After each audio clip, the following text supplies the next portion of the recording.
time zone you may be in, and thank you so much for joining us here at Voice Uganda Radio on this Sunday.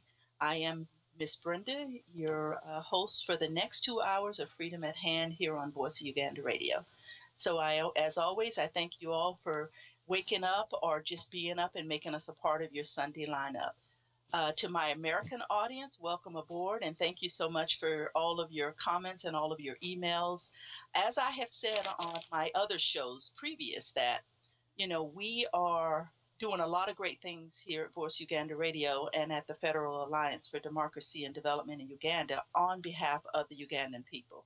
It is my honor to be able to serve you and to be able to go out and find different avenues and different ways of not only building up this platform here at Voice Uganda Radio, but building up the Ugandan people. So thank you so very much for all of your patience. And yes, I did miss all of you last Sunday as well. But as you know, I was traveling on behalf of the Federal Alliance. I was invited to the conference, the Opportunity Africa Conference there in Delaware. So I was out of commission for last Sunday, but you all were on my heart. And as always, I have I've had the opportunity to go to that conference, and it was a great conference. And at that conference, I was able to meet a lot of powerful women making great strides in their countries, not just in Uganda, but in their countries as well. It was a really great time for women of power who were trying to bring about great change in their countries and what they were doing. At that conference, I had the honor of meeting the Honorable Zoe Bakoko. I did not know who she was. She did not know who I was. I think we were connected by spirit, and the rest of it you will hear today here on the program. It was an honor. So let me go into the program just by giving you, because I know my American audience may not know all the details on Mrs. Zoe Bakoko. So I want to just give her a formal introduction before we lead into the program here this morning. Zoe Bakoko, the founder of BBF, the Labor of Love, Children, Health, and Education, says a lot about her, the person that she is, just from her organization. And I'm going to encourage you, and we will put that out there on our website, for you to go out and visit her website on BBF Labor of Love. She is a former cabinet minister of gender and labor and social development, was a member there of parliament in Uganda. She's a health expert, policy expert, with over 20 years of experience in legislation, budgeting, policy planning at the national level. She is also the recipient of the 2005 United Nations Peace Award, which, if you, from what I've just read to introduce her into the program this morning, speaks volumes of her love, her commitment to not only to Uganda, but the Ugandan people as a whole. Zoe, welcome to the program this morning. Thank you very much, Miss Brenda, for having me. And good morning, listeners. Now, the Opportunity African Conference was great. I think we all generally had a really good time, and I will go back to that at some point in time during the show. But you and I met in the Women Leading Africa Conference, where you addressed the panel, and later on in the program, I addressed the panel. Because, Zoe, this is what was going on there, and I want to share this so that I can lead in and help our listeners to understand. They were talking about women in powerful positions within their countries, within the African countries, and Uganda being fourth on the list for leading for women who hold positions in parliament and powerful positions there in Uganda. Yet we cannot, you addressed it and so did I at that conference, that we cannot look past the fact that women in great power and leadership positions in Uganda are not given the power in which they really need in order to serve the people. You, for example, are one of those people who spoke up against the government for corruption, and now you're in exile outside of Uganda. The great Selina Abenda, I did a program on her here at Freedom at Hand on the 1-year anniversary of her death, a beautiful woman who spoke out against corruption, against the president and things that were happening there. She was not as lucky as you. She was poisoned and then and lost her life. So let's go into talking about honestly the power that is given to Ugandan women in those positions, and how it in the outside world we're seeing it as you being lifted into powerful positions, but within Uganda the power is taken away from you to really serve the people in the ways in which you want to. Go ahead and comment on that, if you will. Thank you very much, Miss Brenda. You must have been reading articles too recently. There was an article, I think, on 2 days ago on Weekly Observer that Bakoko, in quote, joins Sejusa. And in the article, they talked about Bakoko, Sejusa, Besije, all those people who are speaking out, people who are standing up for being frustrated. I just want to say that it's not about frustration.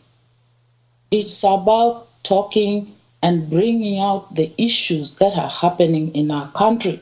And as you rightly said, unfortunately, Ms. Nebanda could not live to challenge the government, and yet she was a member of NRM. Most of the women who were elected in parliament are elected on the NRM ticket. And so why is it that in the NRM there is no allowance for people to discuss openly what is happening? And this would actually strengthen the government, and this would actually strengthen the party. But unfortunately, because the voice of dissent, the voice of diversity is supposed to be silenced, that's what happened to Ms. Nebanda. And that's what happens to everybody who actually speaks out or stands up to challenge the leadership, to challenge NRM, so that people know what is true and what is real. And corruption is a major issue with the government. And I can also say that openly that there is no safety. Right now, there's no safety in NRM because I don't recognize the leader that I knew 20 years ago as the person who is doing exactly the things he's doing now. There's no trust. Why are they arresting so many people? Yes. Why is it that the opposition cannot walk and demonstrate like in other countries without being tear gassed?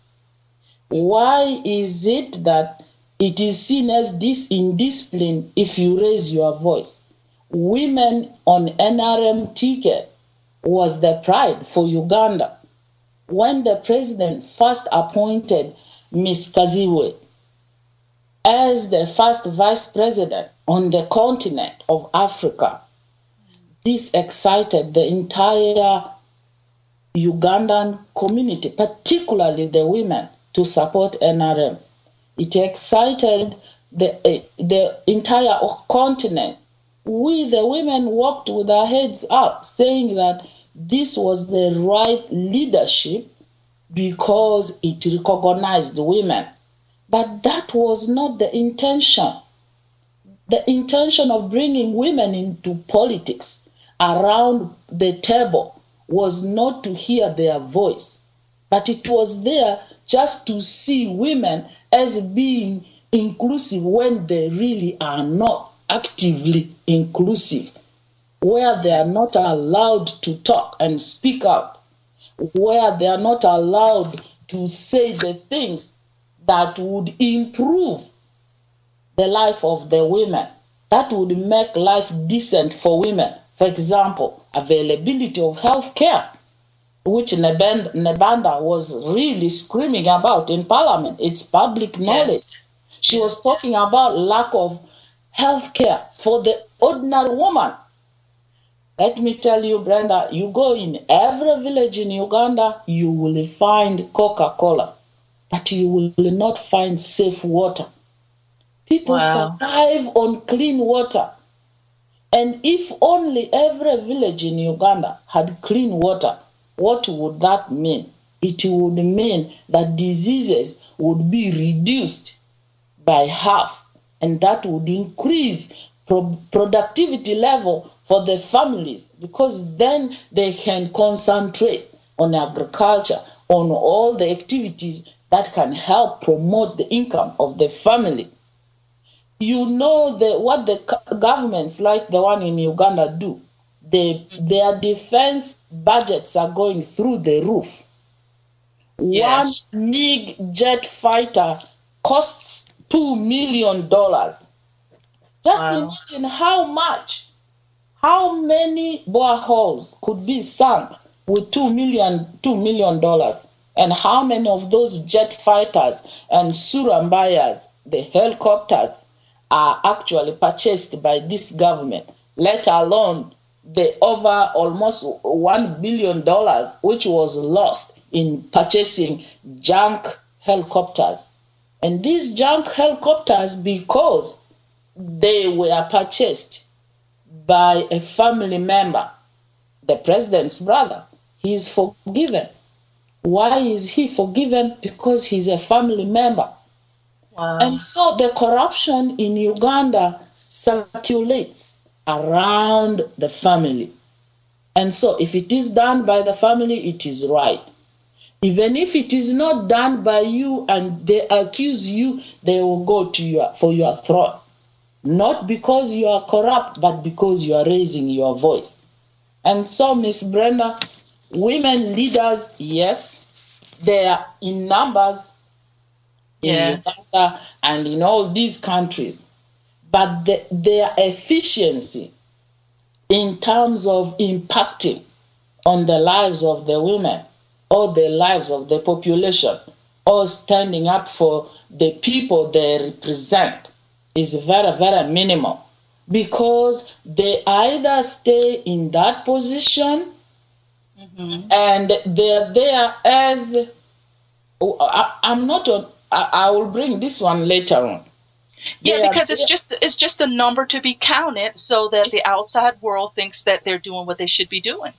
That's true. That's very, very true. And then they give credit to a government and a party or a leader whom they think recognizes women's participation. Yeah, no. But we know that that's not true. Now, just earlier in the comments that you were talking about, you said you do not recognize this same leader of the NRM that you knew 20 years ago. He's completely changed, because at the point that you went to him to talk about corruption and what you had found, this was a person that you trusted to see and look at the evidence and go accordingly, not to exile you and do what has happened to you. Is that correct? That's correct, because he even invited me in the office after he appointed me. And so much has gone on. There's been so much in the news. There's YouTube where they claim that he forgave me. Forgave me for what? Yes. Miss Brenda. Because in reality, I didn't do nothing wrong. So why should he struggle so much to forgive me? It's all in trying to put the cream on a child's mouth and say this child is full by the stepmother when the father comes late, so that people believe this child ate. The father believes this child ate when the child is really hungry. The child is hungry. The matter is that the president is really not promoting women. He's promoting himself. He's trying all these things, tricks, machinations, so that he can hang on to power. Just a simple thing. Look at Mandela. How much did he suffer in jail for over 27, almost close to 30 years? The president always says he is the only one who has a vision. He is the only one, Miss Brenda, and the Ugandan people know. Out of over 30 million people, he's the only one with a vision to lead Uganda. No, and the vision that he has for Uganda falls very, very short in doing anything for the Ugandan people. True. And he does nothing for the Ugandan people except himself. Yes, And his it's family. interesting that it's interesting that you say that he felt the need to forgive you publicly through YouTube and all of these other entities. He's treating you as he treated his brother, who spent all this money on these helicopters that didn't work, to say, "I forgive you," as if you have done something as horrific as that, which Yeah. you did not. No, I didn't. The junk helicopters is public record.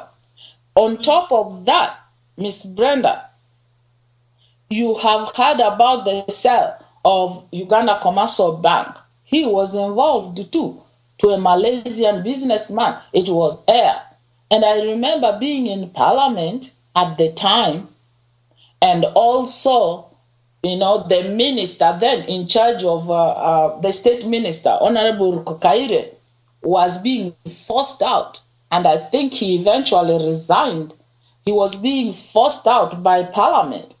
And we were having all these so-called caucus meetings, like the one they had 3 of them last week, to eject Honorable Mbabazi from the party. That he always calls the caucus to give them what he wants them to say, not what the caucus can say.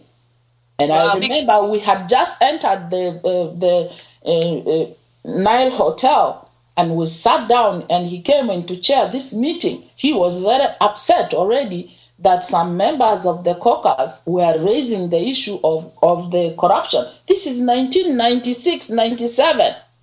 Wow. And so what happened was, one of my colleagues from Arua, Honorable Alex Onjima, who is now a state minister of local government, in the true Lubara fashion, put up his hand and told the president, he said, "Mr. President, why are you twisting the caucus so that we support the theft and corruption of your brother?"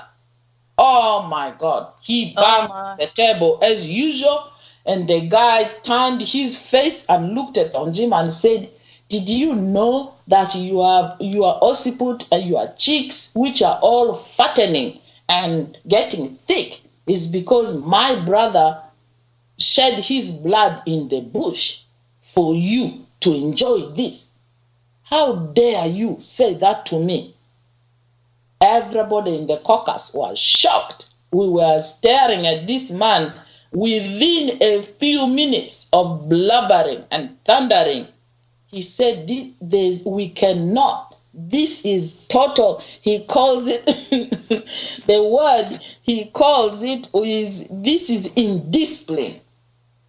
And he said, "And we are not going to discuss this matter. This caucus meeting is adjourned." He walked out on the caucus. Wow. So this is the thing. You guys are challenging him and bringing forth the information that he needs to know, because these are the things that we don't know from the outside looking in, and yet he shuts you down. So and he gets really angry about it. And then you become a target. And for a long time, until he bought Honorable Onjima to change, I don't think he would be there today. Now he changed on the NRM side, and now he doesn't speak against it anymore, and so he's his friend. And these are the kind of things that MUSEVEN does, and it is not good, because in life, every human being needs another human being to correct them. Even in a family, you can never live with the excesses of the wife or the excesses of the husband. The children can tell their parents, "Mommy, I think this is wrong." And the mother doesn't have to tell the children, "You are kids, shut up." Neither can the father do the same. He should be able to take a step back and say, "Okay, I will look at it," and genuinely he should. And this would have made Uganda a better country, and for all of us. We can all live in that country. It is large enough for everybody. Why is it that some people should not live there? Yes, it almost seems like the MPs are becoming a nuisance to him, because these are the people that are put in those positions to help drive and move the country forward, to advise him. But yet he doesn't want to be advised by anyone. Because he lives in a world of control and power. He calls it loyalty. and he doesn't want anybody to challenge him. So if you speak out or you stand up or you say something, to him it is indiscipline and it's not having loyalty. It's actually abuse of power. It's actually the power has gotten into his head that he's the only one who makes the decisions. He appoints cabinet, he expects cabinet to submit to him 100 and 200%. He supports these MPs to be elected. He expects them to submit to him. He appoints the judiciary. And so sometimes the judiciary can't make any independent decision. And so what is really happening in Uganda is a total abuse of power. And now he's even militarizing the police. And so you can see by the actions of the police in the way they are attacking the opposition. People are not even allowed to have a normal, quiet demonstration on the streets. People don't get violent because they are violent people. Ugandans are not violent people. They get violent because they are being pushed, they are being stopped to do things. And he has gone as far as Miss Brenda, making laws which are going to restrict people's movement. You are more than 3 and discussing political issues. You must seek his permission through his police, who are going to tear gas you if they think you don't deserve to be on the street. I know. So let me start by saying this. First of all, I want to let our callers know if anyone wants to come in and call in and be a part of the conversation. Zoe Bakoko is here to answer your questions as well. But this is the thing, Zoe. He wants to run an election here coming up in a few years that is going to be an honest election. He wants us to believe that, yet he's restricting the people as to how they can converse to talk about the issues. I think a lot of the, like you said, the anger and the torture of the Ugandan people and the people not being able to move around, the frustration, comes from him and the police that are forcing this out of the people. The people are moving about peacefully, but the government is the one that's agitating them and causing the riots and the frustration. And then he gets on the news and the media and say, look, these people were rowdy and we had to get them under control, which we know that that's not the truth. That's how he plays the game. He is the one who initiates it, and then he goes back and stops it, and then he turns around and says, look, it's like a psychopath. A psychopath will set your house on fire and jump on the tree and start laughing. That's exactly what happens in our country. Everything is started by him. I recollect in 2000, I think, and 1 and 2002, when Kizza Besigye came out and wanted to challenge him, and that he was going to stand for the presidential elections. Oh my God, I remember that evening because my office was in Simbamanyo House, which was looking directly into Central Police Station. How people were being arrested, thrown in onto the trucks and thrown in the jail, and the police beating them. I was upstairs and looking. My office was upstairs, and I could look straight into what was happening in Central Police Station. And what did you feel? Did you feel helpless? Did you feel like you could help? I felt so helpless. There were all these young people who were under my ministry, the youth, just throwing stones or just screaming at the soldiers. And these soldiers were shooting live bullets at these kids. So the following day, when we were in cabinet and discussing this issue, my question was, why should the government use such a high-handed measure to contain a person like Kizza Besigye? You are the government. You have the state machinery. You have all the radio stations. You have all the MPs. You have all the ministers. All you need to know is to go out and explain what this government is doing for the people. And you, in honesty.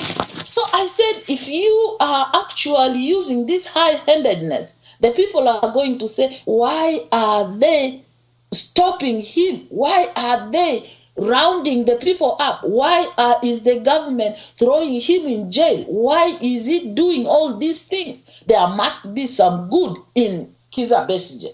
And that is what is going to push the people to support Kizza Besigye.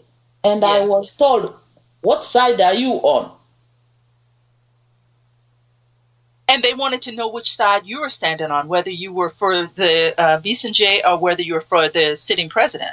Perfect. And this is in cabinet. I'm trying to tell them we can actually go out there, mobilize the people, explain to the people what the government has done. You don't have to do it the way they were doing by kicking people.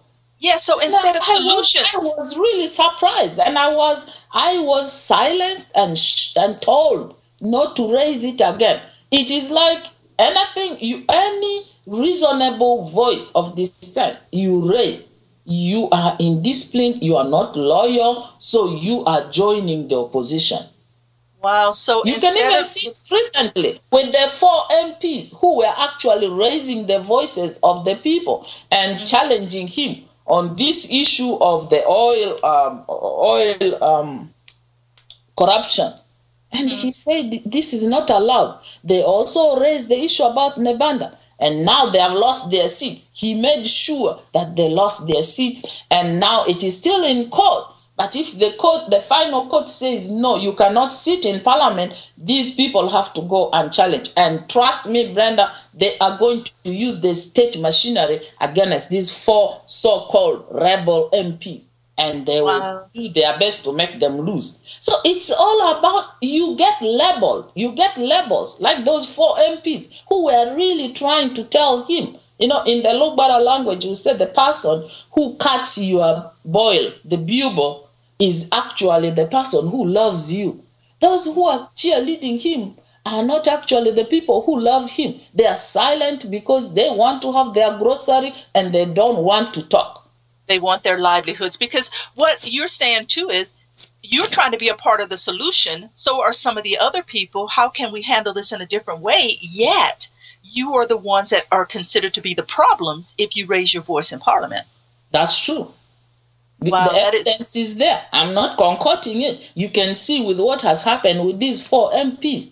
And a lot has happened, but you can just see what's happening with them. And it's called indiscipline. So where is the voice of diversity? Where is that silent voice which is supposed to give you a conscience and say, am I doing the right thing? Somebody else can only tell you that. And you should be grateful and discuss that openly. Instead of thinking that you are the ultimate and nobody should challenge you. It is wrong. And so NRM, to me, with all this confusion, even the recent one of Amama Mbabazi, where they are saying that he wants to challenge MUSEVEN in 2016 as a presidential candidate. Why can't he allow that to happen? Then he goes and plays this manipulation in a caucus meeting in Chankwanji, where he's telling my young daughter from Arua to propose him as the sole candidate. And then they twist the prime minister to sign. Wow. I mean, why do you play this kind of games if you know that you are doing the right things? If you know you're running on the right ticket. Yeah. It is lacking everybody's trust. And now they are arresting the young people who said they would support Honorable Mbabazi. And I mean, it's embarrassing the wife, embarrassing my former colleague, Hope Mwesige. It is just NRM is collapsing. Yeah, let me go ahead. We have a caller coming in. So I'm going to go ahead and take this caller, and then we'll come right on back in the conversation. Hey, caller, are you there? Yes, good morning, Ms. Brenda, and good morning, our guest. We thank you so much for appearing on Voice of Ghana Radio. It's a pleasure to have you, Ms. Bakoko. My question to you, I have kind of 2 questions that I would like you to elaborate on. Can you tell us more about the elections that have been taking place in Uganda, that MUSEVEN has been winning elections all along? Since you are in the government, you might know also 1 or 2 things. How did MUSEVEN win, or how does he win election in and election out? And secondly, we understand that Museveni has a lot of properties, especially the one in Rwachitula and all that stuff. Can you elaborate, if you know, how did this man, President Museveni, acquired such property when we knew or when we know that he was very, very poor prior to acquiring power? Thank you so much. I'll hang up and listen. Thank you. Thank you, caller. Go ahead, Zoe. Thank you very much. This caller, you have raised very, very important issues. The issue of elections.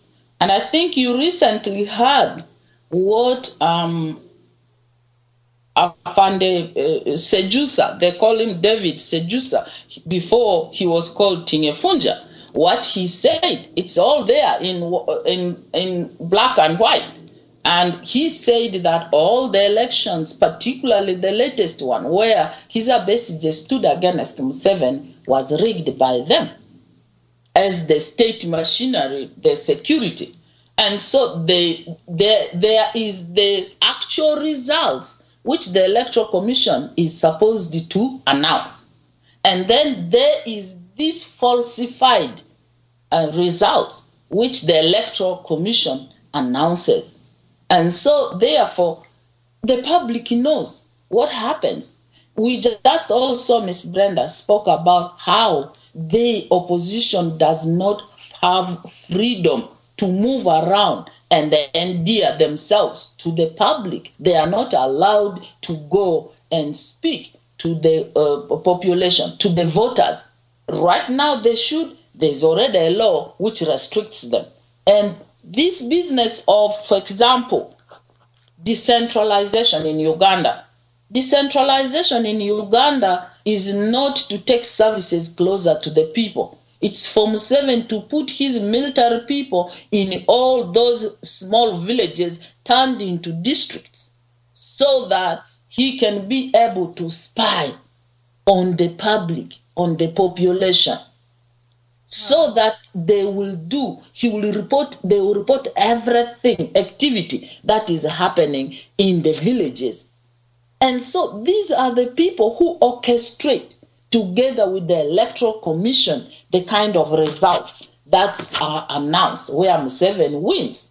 And Miss Brenda, one thing, I am almost 60 years old in about 2 years' time. Trust me, the first time I ever saw a president handing over to another president in my lifetime of over 50 years, living in Uganda, living in Congo, living in Sudan. In Congo, it was Mobutu. In Sudan, it was Omar Bashir. And you know the longevity of how many years these presidents have been in power. And in Uganda, it has been Museveni in my adulthood where I could vote.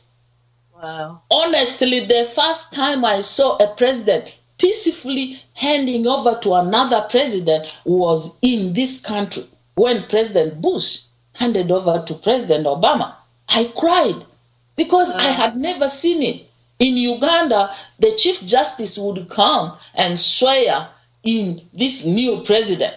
And so Museveni is walking in the old president's booth.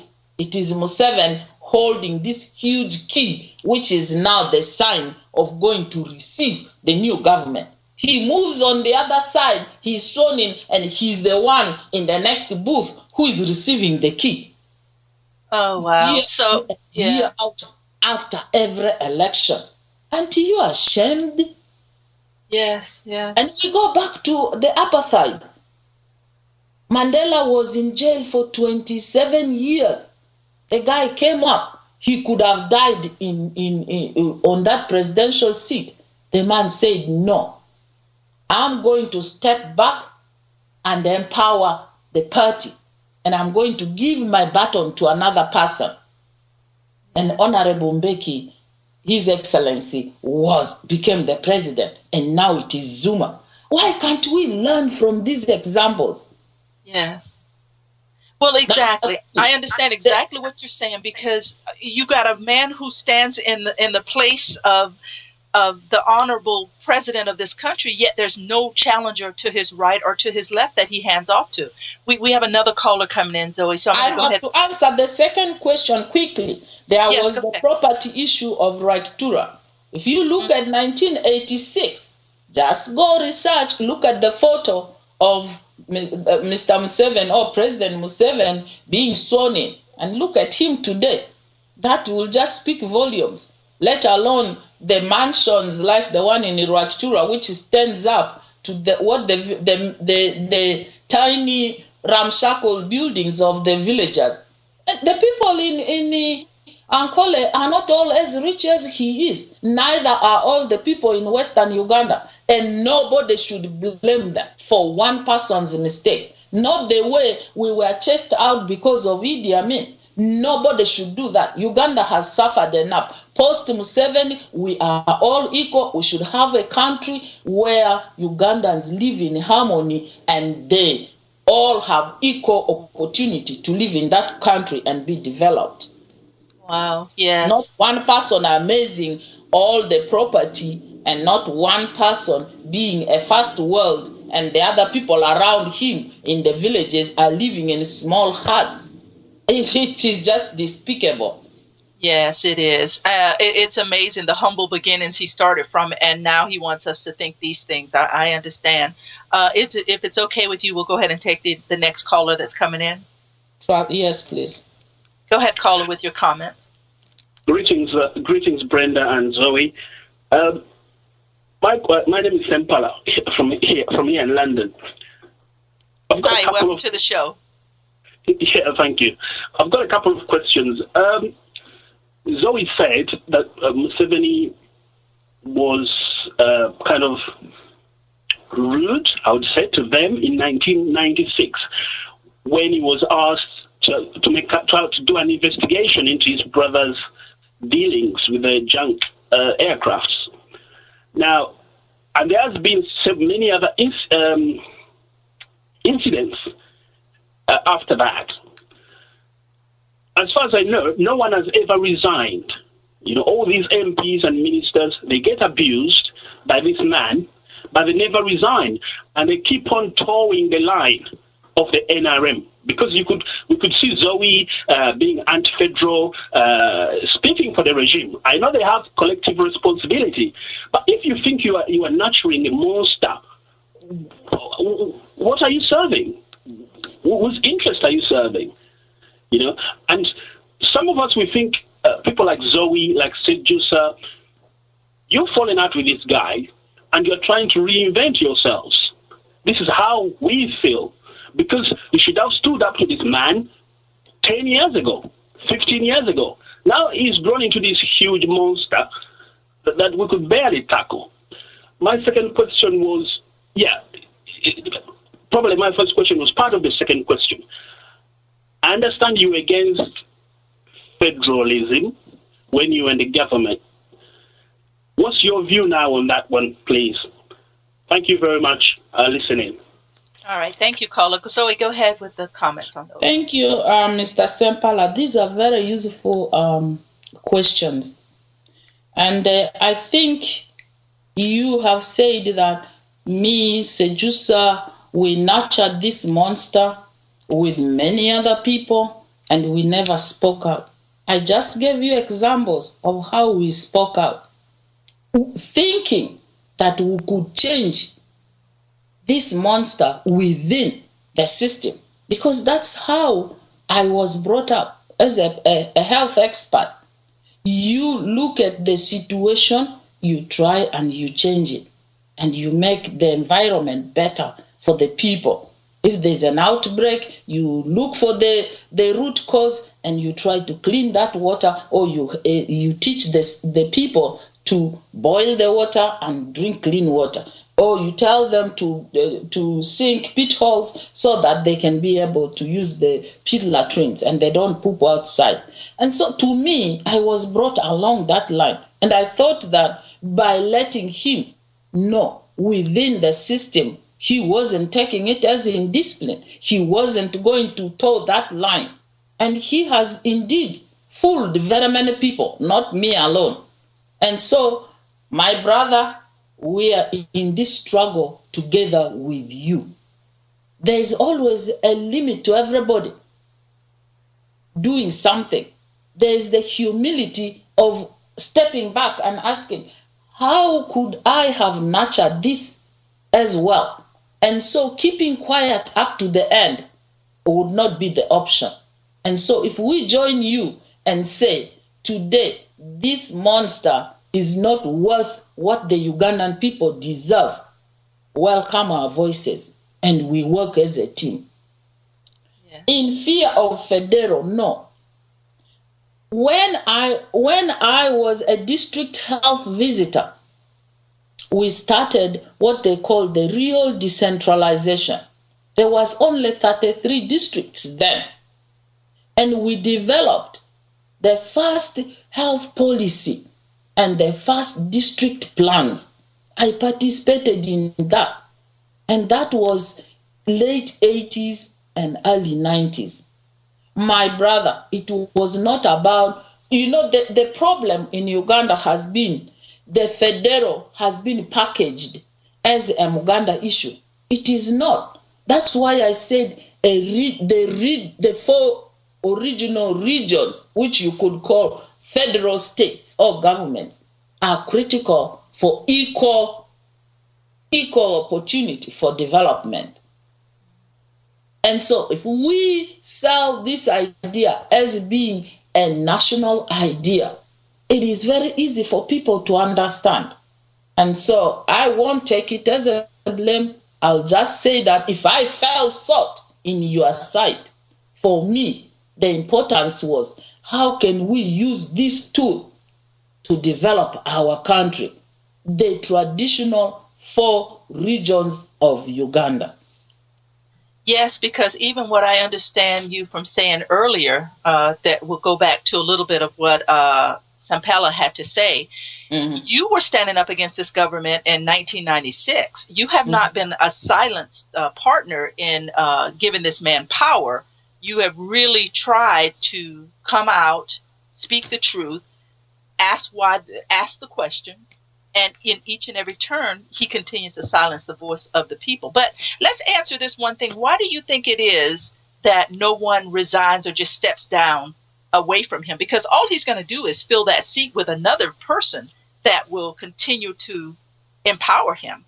I don't think by any of you resigning out of your seat, you are helping the situation. You are not helping the situation.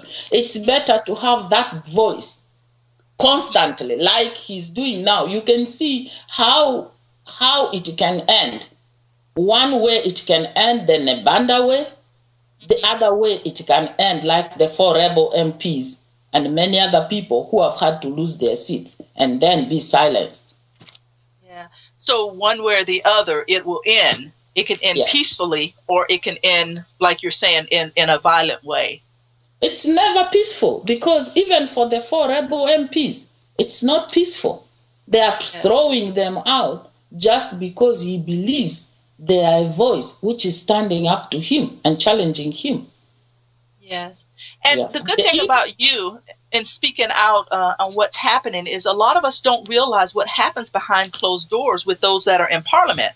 Although we question it time and time and time again to say, why are these people doing this and why are they not stepping down? But you're helping to shed light on that and help us to understand it. I have another call coming in, Zoe. Do you want to go ahead and go to this call? Yes, please, ma'am. Okay, go ahead, caller. Introduce yourself and welcome to Voice Uganda Radio. Yes, Miss Brenda, this is Muviru Musoke. Good morning. Good morning. Well, I want to welcome Zoe to Voice of Uganda Radio. Definitely, she has given us some inside information. And I want to point to 2 things.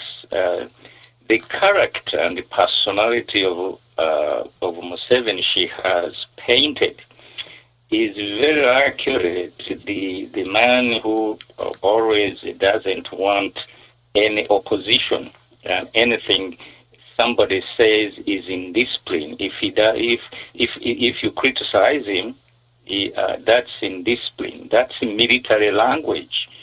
In other words, in military structure, you are not supposed to question. You are supposed to obey and do whatever you are ordered to do. Although to certain extent you are not supposed to commit crimes, that you would be responsible for that. So, but what I'm trying to point out is that the picture of a dictator, a true dictator, is what Zoe has painted. That this man, very few people knew exactly who Museveni was, and now we know that he is intolerant. He cannot stand any opposition. He cannot accept any criticism. And that's the true character of a dictator. And I thank you for bringing this personality out, this character. The second thing which goes with that type of character and personality is what type of a leader is he? In your opinion, I want you to tell me what you think about NRM. Is it a political party with a philosophy?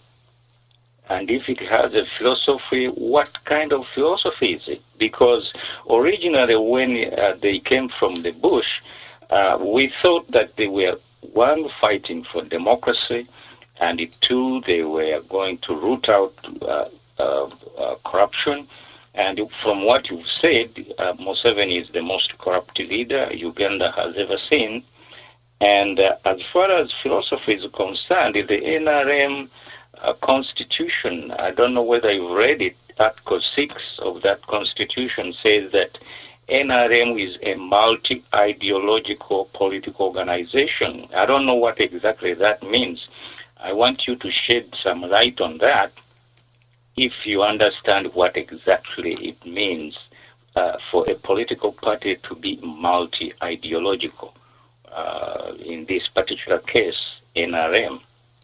So thank you very much. I will hang up and listen. Thank you so much, caller. Go ahead, Zoe.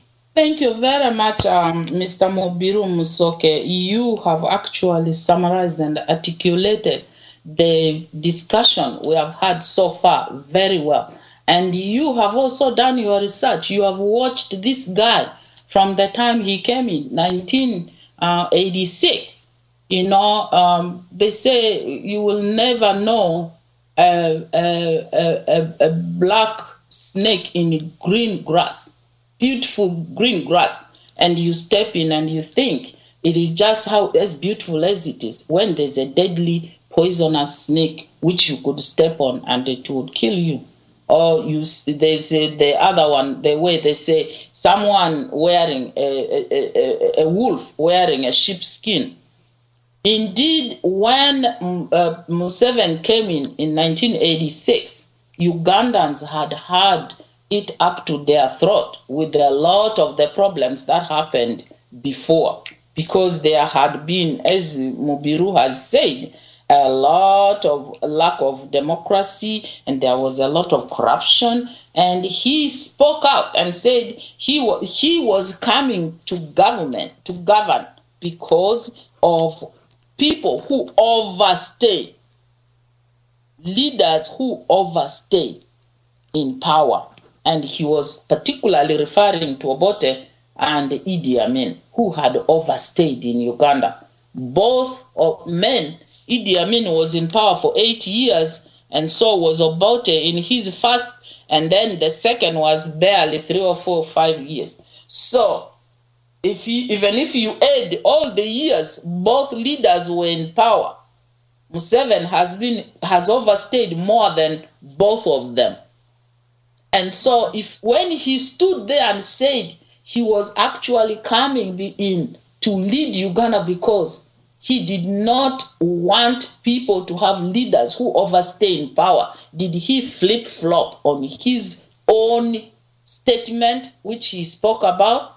Yes, it goes with this the NRM ideology as being called multi-ideological. They want it to be this amorphous thing, which you don't know where it starts and where it ends. and so that the public does not have to ask questions. They want loopholes where they can torture people. They want loopholes where they can confuse people. They want loopholes where they will talk about this so-called, in quote, NRM, which is supposed to be saving the people, when it is sinking the ship deeper and deeper, and the people are going into this poverty, and all the money is going into their own bellies and pockets. And so he has not rooted out corruption, as you see, and there's no democracy. And so therefore, this NRM, when MUSEVEN, because it is MUSEVEN, NRM is not anybody else but him. That's why he doesn't allow challenge. That's why he doesn't allow criticism. That's why he doesn't allow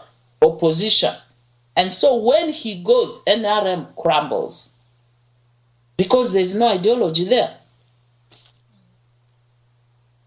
Well, that's very interesting that that would happen, considering all the things that that he's done, the atrocities that he's done up until the present day. Because one of the things that some of the callers had said a few weeks back on one of my shows is the 10-point program that he wanted to implement and bring into Uganda. Here he is, almost 30 years later, and he's still running on that same ticket. How could that possibly be that the Ugandan people have not opened their eyes to see that what has he done? In the United States and in anywhere in the free world, presidents are elected on their promises and what they have shown to be true and how they're going to move their country or the constituents forward. Yet he continues to make a promise that he has never fulfilled, and yet the people, I know the people don't have a choice because we understand now they're in a dictatorship, but how do you move forward with something like that? Well, the issue is with the POMP, the Public Order Management Law, which he has just enacted and assented to. It's going to restrict even the people further, and because it's by the choice of the police whether they allow you to go and address a rally or not, whether they allow you to have this meeting or not, whether they interpret what you're having as a political meeting, which is supposed to unseat the dictator. And so, therefore, it is a challenging time. But, Miss Brenda, challenging times actually give people more strength. Yes, Look they at do. Where all we have seen dictators and they have gone. It's not like dictators have survived forever. He came up because he thought we had a dictator. And we had a dictator, and the Ugandan people supported him. And now they are seeing the true colors of him. And there's nobody who will live forever. In one way or the other, he will live. Does he want to be remembered as this leader who has messed Uganda to the level where he is? Yes, absolutely. Because now, I don't know how he can undo this. It's too late for him to undo it. Yes, it is. It's interesting to me that he's taken the power away from the people before the people even realize the power that they had, because that's what that public management bill does, and that's what it says. The people of Uganda had a great, enormous amount of power. He understood that, and he knew that, because social media is pumping power back into, and knowledge and education back into that country. And he knew that he had to cut that line at the source in which it started to come into Uganda, because it would change the hearts and the minds of the Ugandan people.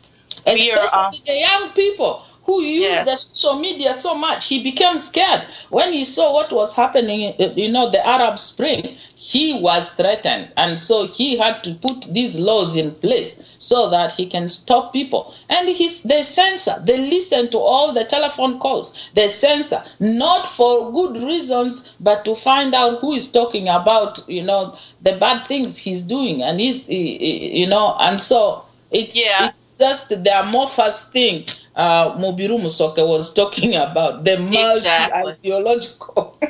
Yes, exactly. We have another call coming in. I'm going to go ahead and take this one caller. We'll allow Zoe to answer these questions, and then we're going to take a quick break after this one. So go ahead, caller. Are you there? Hi, Miss Brenda. Good morning. How are you? I'm good. Very good. How are you this morning? I'm doing well. I'm Kalimages here from Manchester in the UK. First, I would like to thank you, Ms. Brenda, for all the effort you are putting in fighting for our democracy back in Uganda. And I would like to welcome our beloved guest, the former minister. Welcome on board as well. Thank you, Mr. Kalema. Thank you. Kalema, guys. Okay. Miss former minister, I have a question for you. When did you realize that MUSEVEN is corrupt?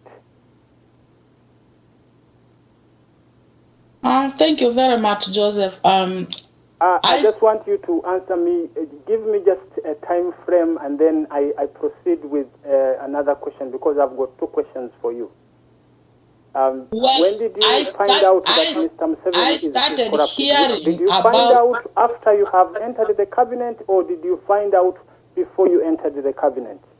Okay, and hold on. Let her answer that before we go into anything else. Go ahead, Zoe, and answer that question. The first thing is, I gave you a story about what happened with the junk helicopters and the sale of the junk helicopters and the bank, the UCB bank, and this was this was a few years before I entered in cabinet, but when I was in the parliament as a woman member of parliament. Okay, that's great. But now, Mr. Minister, don't you see that after realizing, let's say you are from Arua coming to Kampala, after realizing that the bus that you're going to use to come to Kampala is not sufficient, the driver is not good, the passengers are good, don't you see that boarding that bus is going to maybe cost your life, is going to cost maybe your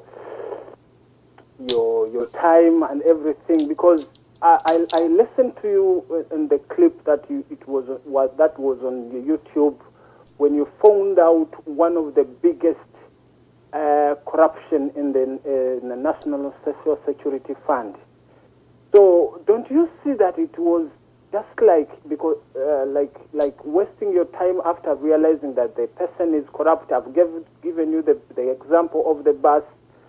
Don't you see that it was just wasting your time working with Museveni, and at the end of the day, coming out and now talking words against him? That is my question. And my last question: are you? Because I've seen some news, or I've read some news in the Observer that you have joined FUF. Are you a member of FUF or not? Thank you very much. I'll listen on the radio. Okay, and we're going to go ahead and give Miss Zoe the time she needs to answer that. And we are going to take a break after she's done answering these. So if you want to call in, please call back in after we do the break. But go ahead, Zoe, and answer those questions. Thank you very much, Mr. Kalema. I think the issues here are very, very important that you have raised. And we have just been going over this again and again with Miss Brenda, and saying that leaving was not an option. Having that voice there in spite of the repression was at least something that I believed in. And because my people in Arua had suffered a lot, and I had seen it with other people suffering in other parts of the country, and I thought that my contribution would make a difference. It did in the areas of peace, because if I had not stepped up, trust me, northern Uganda and Arua would still be a war zone, because Mr. Museveni actually thrives on conflict. And at one point, when they entered in Congo, and when they had all these conflicts going on in the country, he said war improves the economy. And I had been in exile, and I was not going to allow my people who had just returned to suffer when they came out and said, please, madam, we know you stand up, we know your character, and we know you will tell the truth to Museveni. Can you please go and give our message as we tell you, and not even sugarcoat it? And so for me, yes, with humility, I can say I made my own mistakes in creating this monster with many other people. And so I stepped back. And as I said, I'm not going to keep quiet. I've always never kept quiet. And if I can find a platform to speak and tell the Ugandan people, I will do it. Number 2, yes, this bus had a fault, but there was a chance for me to do the things which I have done. And he's talking about finding this huge corruption which was in 2002. And by the way, Miss Brenda, it was actually a village woman who has never gone to school, and her husband actually worked in Kakira. And this woman was the one who said, why is my husband being paid 500,000 shillings when he has worked for over 50 years? And that is how I discovered that corruption. And so I believe that we are in this together. There are so many people who have come out and are now standing up against this guy. Yes, I'm a member of Freedom for Unity Front. Yes. All right. And we're going to go ahead and take a 5-minute break here to give ourselves time to regroup here. You are listening to Miss Brenda, and this is Freedom at Hand on Voice of Uganda Radio.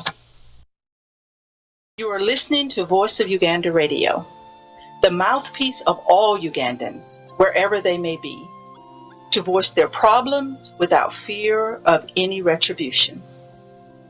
The Voice of Uganda Radio works in sync with FADU, the Federalist Alliance of Democracy and Development in Uganda. FADU is an organization that was formed to work as a platform for all Ugandans at home and outside, to work synergistically to liberate our mother Uganda from the ruthless invaders that have sucked it dry. Therefore, FADU invites all able Ugandans to act now and save the Ugandan humanity that is being slaughtered, destroyed, and robbed by a few people unworthy to call themselves Ugandans. Many people are crying for action in Uganda as they languish in misery. FADU echoes their cries by making the loudest alarm to everyone to join FADU, not tomorrow or the next day, but today. The number to join is 408-904-7038. The email is info@fadu.org. Radio eno ekolaganira wamu n'ekibiina ekya Federalist Alliance of Democracy and Development in Uganda, FADU. Ebigendererwa by'ekibiina kino kuzza mirembe, enkolagana ey'awamu, obwenkanya, okuggyawo enkola y'omwana waani, n'okusosola mu mawanga, okutulugunya, okulya enguzi, ebikudde ejjembe mu Uganda. Era kirwanirira okuzza enfuga eya demokrasiya mu Uganda. Ekibiina kino kye kisookedde ddala okukubiriza buli muntu yenna okukyegattako awatali kusosola mu mawanga n'enzikiriza oba ekitundu omuntu kyalimu mu nsi yonna. Kino kye kiseera twegatte tusobole okuzza obupya ensi yaffe Uganda edobonkanyizibwa. Buli eyandyagadde okwegatta ku kibiina kya FADU kuba ennamba eno 1-800-4-7-3 oba weeyambise email info@fadu.org. Fellow citizens, we call upon you to practice resistance and protest against Museveni. We call upon you to oppose strongly the Museveni government, which is responsible for the downfall of Uganda. It is important to know that Museveni is afraid of the millions of people who are living for that day, for the light of day when Uganda will be liberated from his dictatorial regime. Fellow citizens, it's been 24 years of dictatorship. We should all know that at present our drive for freedom has already grown so strong that Museveni has already begun to change his tactics. We call upon people to participate, to organize silent stand-ins for a free Uganda. We call upon people to demonstrate that we're tired of him. We call upon governments in the United States of America and abroad, people in responsible positions, politicians, only to act in the service of peace, justice, and freedom for Uganda. We call upon people to use all legal and imaginative means and methods in order to ensure peace, justice, and freedom for Uganda. We call upon people from the north and south, from the east and west, and yes, from the central province of Uganda to be loyal to one another. We must preserve our loyalty to human dignity. We call upon people once again not to wait until it is too late to begin thinking about a free Uganda. We call for a new attitude. Arise, fellow citizens, arise. Let us fight for a free Uganda. Museveni must go. Thank you so much for coming back to join us here on Freedom at Hand. I am your host, Miss Brenda, and we have been having the pleasure of listening to the Honorable Zoe Bakoko. We're going to go back into the program because, as you know, we're down to our last hour, and I want to give as many people a chance to call in and be a part of the conversation today that we're having with her. One of the things I do want to address, and Zoe, you can respond to this a little more if you like, from the previous caller that we just had before we went on break. You know, one of the things we have to understand, when you know better, you do better. When you know better, you do better. And we cannot point the fingers at the people who are starting to side on our side, to side on the side of what's good and what's right. Like Zoe had said earlier on, and she tried to say a little more in the comments that she was making to the caller there, you always strive to do better. You do not shy away from something because it's corrupt and because it's not right. Most politicians, most MPs, most people that have anything to do with government, they do it, they join the fight because they want to bring about change. They want to bring about a difference. And they believe within their heart, they believe within their spirit and the person and who they are, that they can bring about that change. So we can't say, why did you join corruption when you knew it was corrupt? Why not say, we applaud you for your efforts to try to go in and bring about change?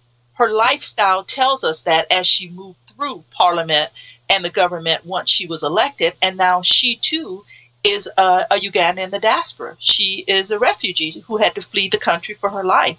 So I applaud her for the good that she tried to bring in a country that is so corrupt that this is the reason we're starting to unite on the outside to bring about change. Go ahead and comment on that if you'd like to, Zoe.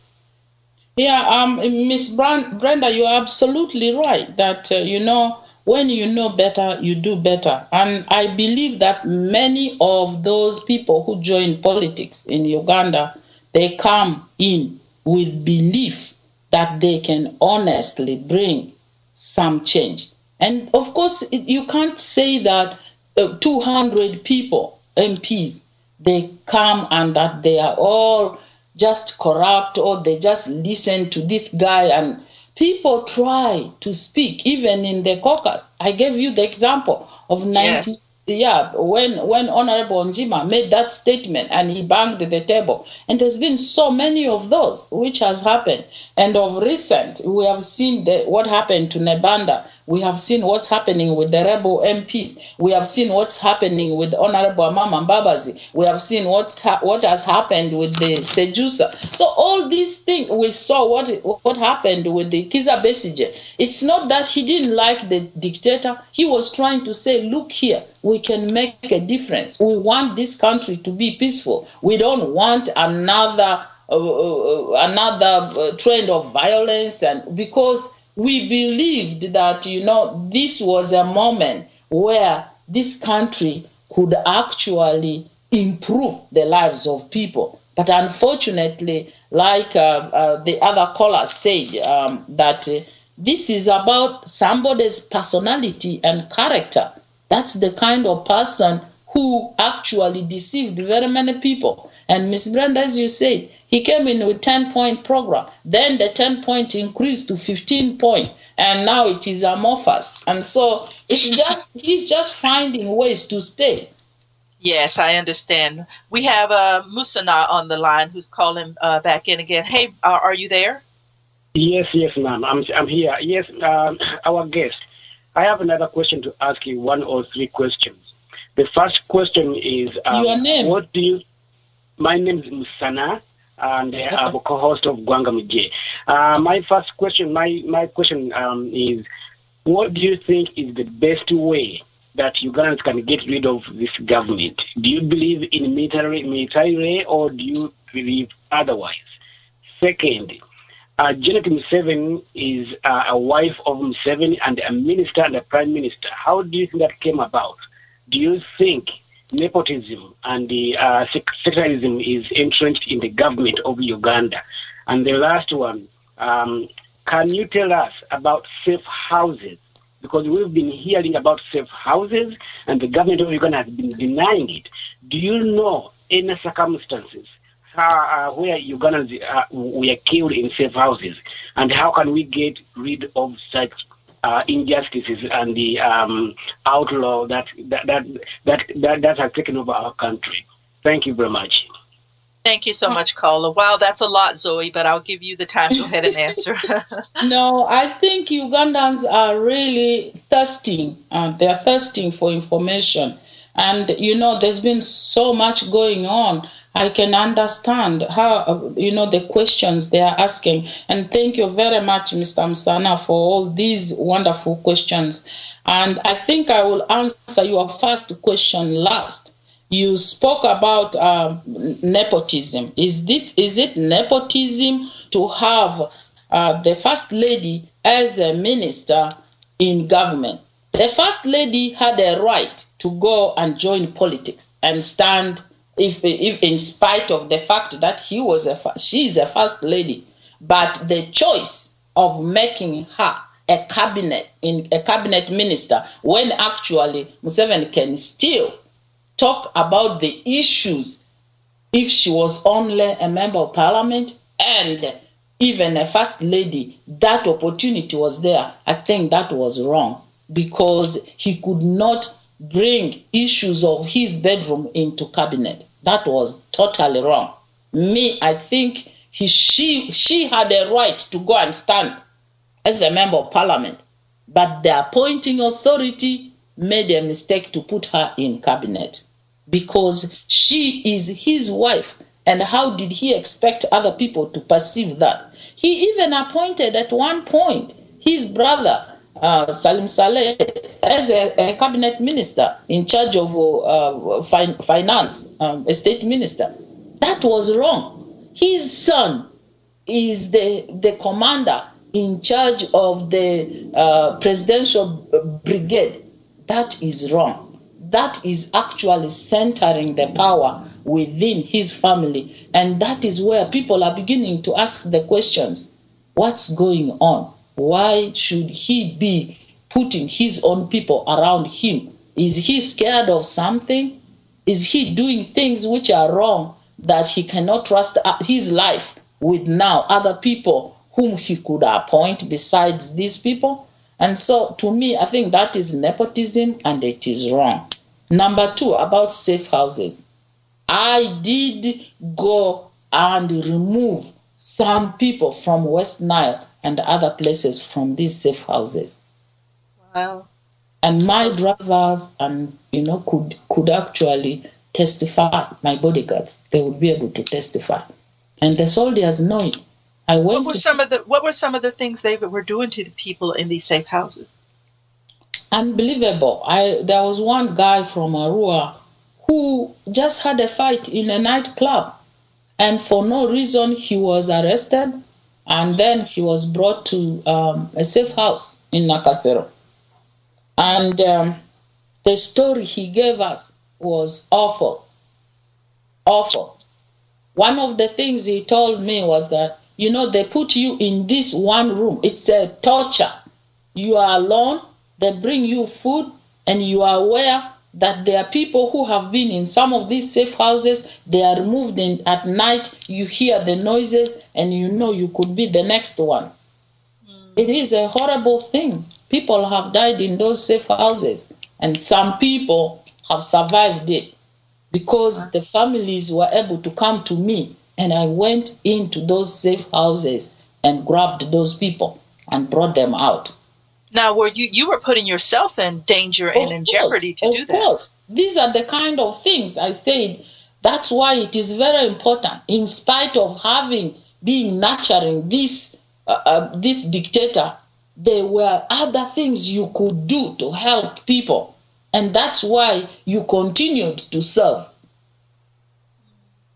And so, because you knew you were making a difference somewhere, even if there was corruption and all these other things happening in the background, you were really trying to help people. I also remember one time when I was sick, and I was in England then for 3 months. And one night, because I always keep my phone under my pillow and it vibrates, so I had my phone vibrate, and I was being called from Arua. And I was told that there was a guy who had been arrested, beaten, and probably he would be killed if I did not, if I intervene. I was thousands of miles away. And for no reason, I don't know why, God just gave me this one number to call. It was one of the military officers. And I called the guy and I said, what is this? I'm hearing the people are getting really angry, and they said they are going to rise up. And they don't care if you will shoot all of them. Why have you arrested this guy? And the information he gave me was that, this guy was collaborating with the rebels in Congo. I said, this guy lives in our village. He's just a mere businessman doing these small businesses in Arua. How did you know that he's collaborating with the rebels? These children, they are so religious, they have nothing to do with the rebellion. Why are you doing this? And then the name he gave me definitely was not a name which was typical from my county. And so I said, that's a lie. And then he called the person who was his informer. That's why I was telling you that decentralization is not about taking services nearer. It's about spying on people. And so these people can lie. The so-called informers can even lie so that they get money. And so then I told this military officer, I said, you know what? If you don't resolve this problem now, if you kill this guy, I'm going to remain in the United Kingdom and resign. And I will steal all the beans. So he told this guy, the minister is threatening to resign. Can you tell the truth? And the guy started, shaking and blabbering on the other phone. And eventually this guy called the brigade command and said, can you release that guy because the minister is threatening to resign? And so the guy was released when he had been beaten almost to death. And so the whole thing is so sad, because you make your little marks, and if you are not there, then these unfortunate people could not have survived. And so it's an awful situation of things that are happening. And when you see people like Besigye or Sejusa get out, I think the issue is they have had enough of it. They have tried in their silent voice too to tell this guy this is not right, but he doesn't want it. And then the only thing is you have to let go. Otherwise, you can be in a bandit. What would be the other option? Yes. Now what would be the other option? And so the best way to remove this guy, trust me, I will not be able to give you what do you call it? One solution or what fits all. Because the issue here is for the Ugandan people to understand and know that this leadership, extending it, is not going to help them. Yes, exactly. And I think you have one more part of that, one more question to answer from that. But we do have another caller coming in. Do you want to go ahead and take this call, or you want to answer the third question there? let's take the call and then we'll answer them together. Okay, go ahead, caller. Hi, thank you so much for calling in. Go ahead with your question. Hello, Miss Brenda. Good morning, Dorothy. How are you? I'm good. How are you? I'm good. Yes. So I can just wait for the Honorable to finish that question, and then I can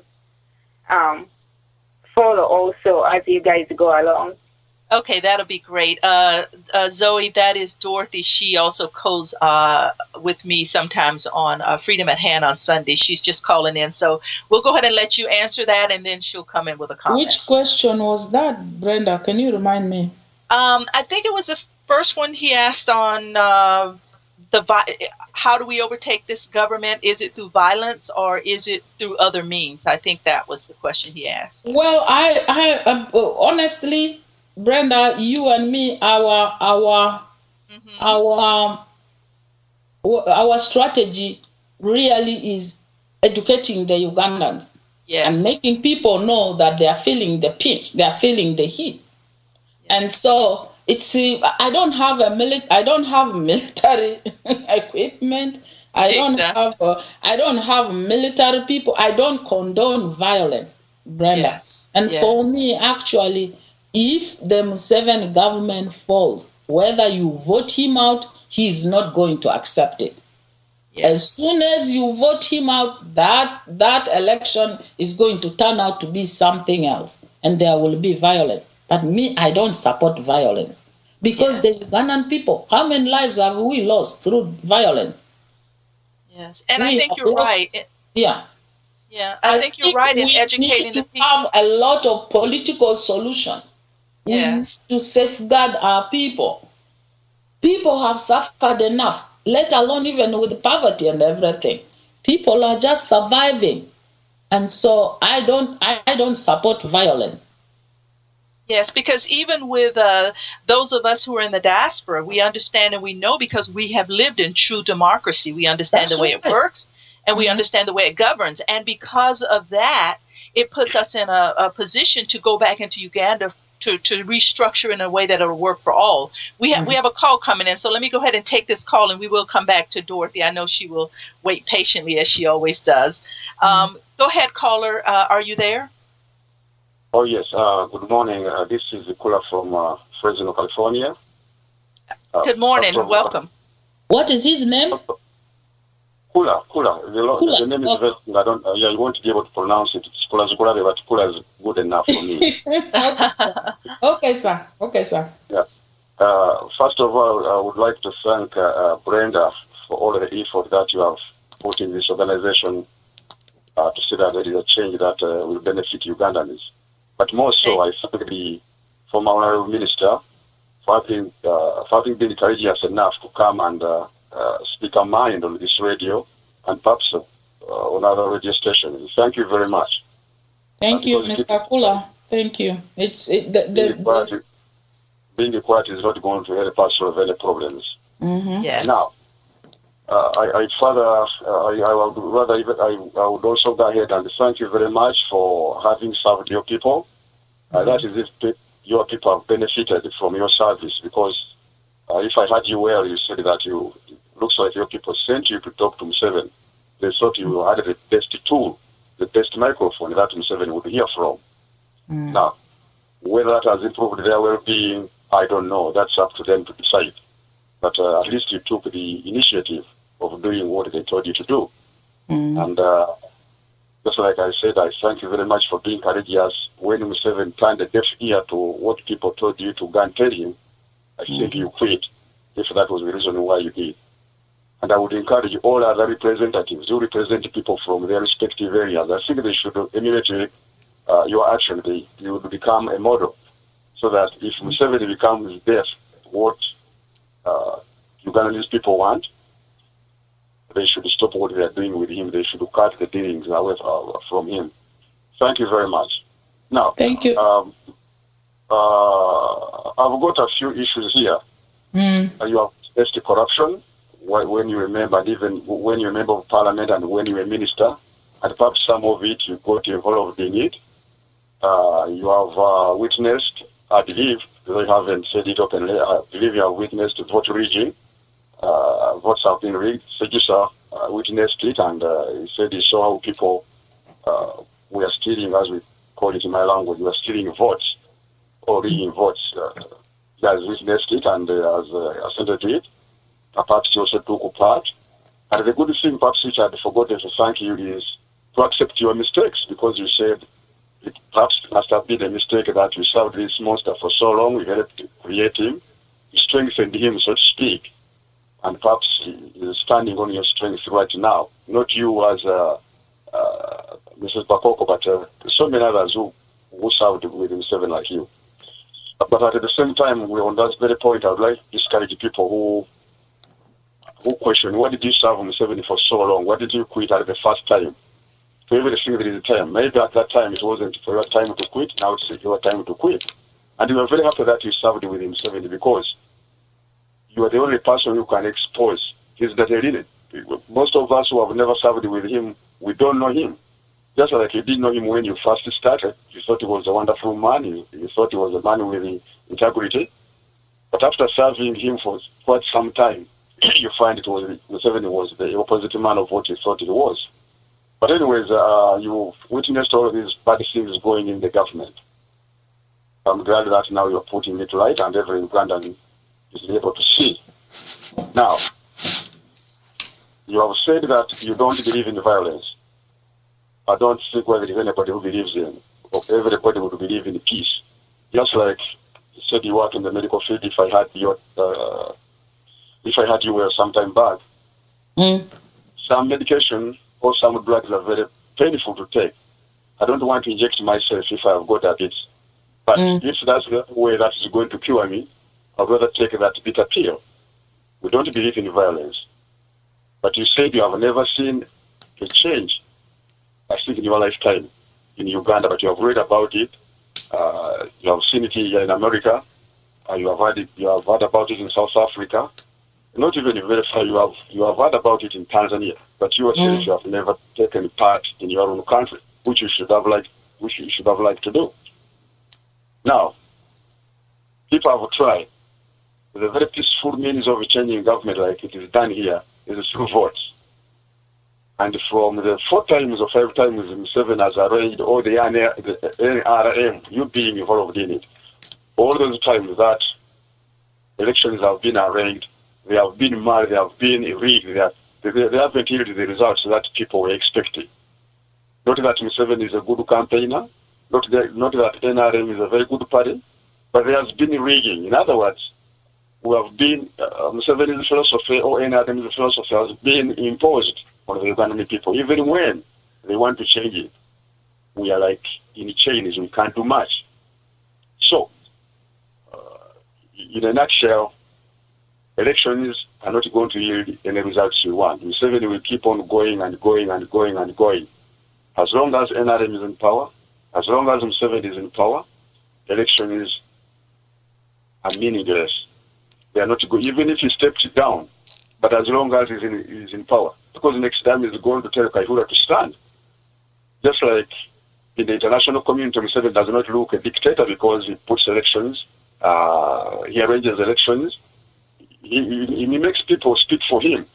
He buys them and he speaks through those people to dictate upon Ugandan people.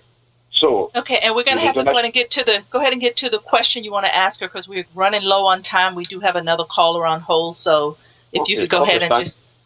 Thank you. My question is, why have all those people have run away from MUSEVEN?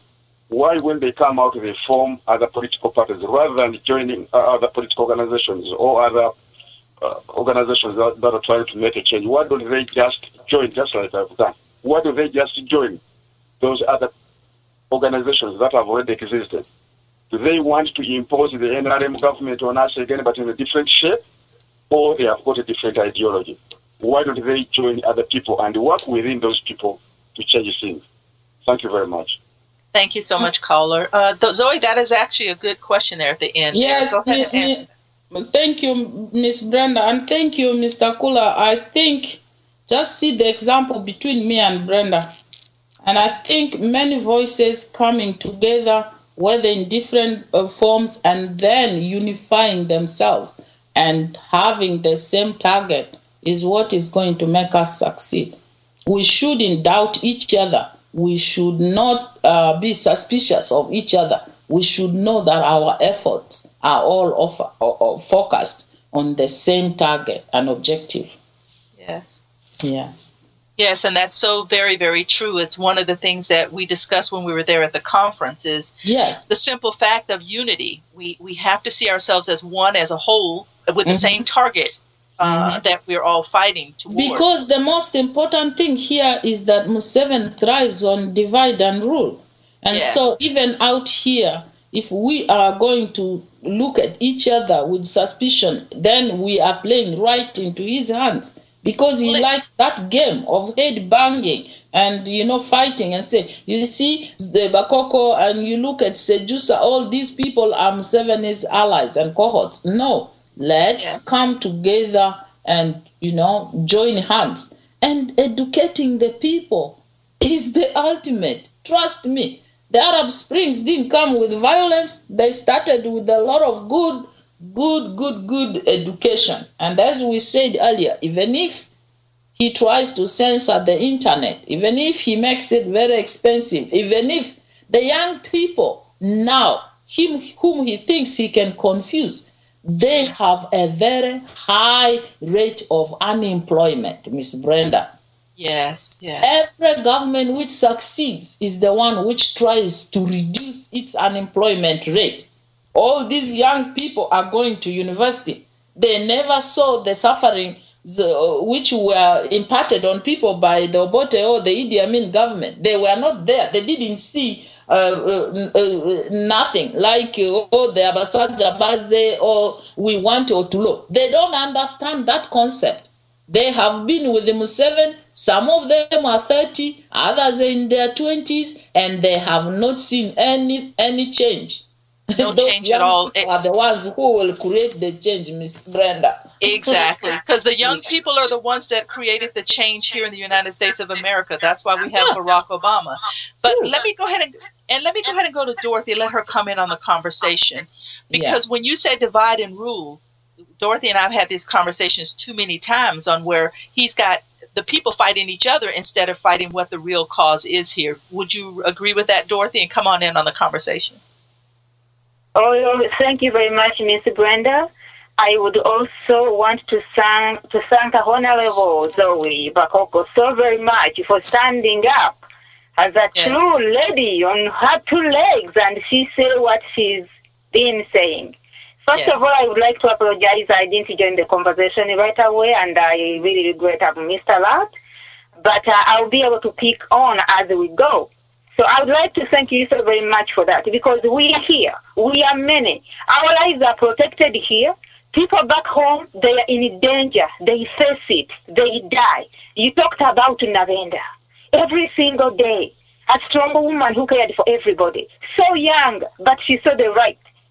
But she dared to say, she left us, but she's a hero. But we are here, we are protected.